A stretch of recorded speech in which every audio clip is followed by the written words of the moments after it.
અશોક મહારાજ વળી ભેગા થઈ ગયા રાપરમાં બસ સ્ટેશનમાં. બોલો મહારાજ, તમારે ક્યાં જવું હે?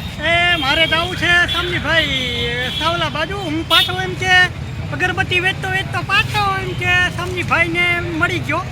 હવે મારે જવું છે આમ સાવલા બાજુ. હાલો તમારે રોડ ક્રોસ કરાવી. વાંધો નહીં. અને મારો મોબાઈલ નંબર છે 76-629-84-77. આ નંબર ઉપર કોન્ટેક કરજો. કોઈ પણ અગરબત્તી લેવી હોય તો મારો આ મોબાઈલ નંબર છે.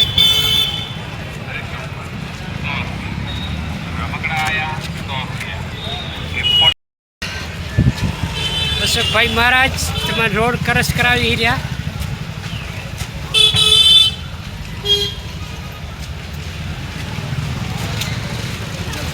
હાલે આવો આમને આમ સીધા સીધા હાલે આવો. તો બોલો જય શ્રી માં મુંબઈ મહતની. જય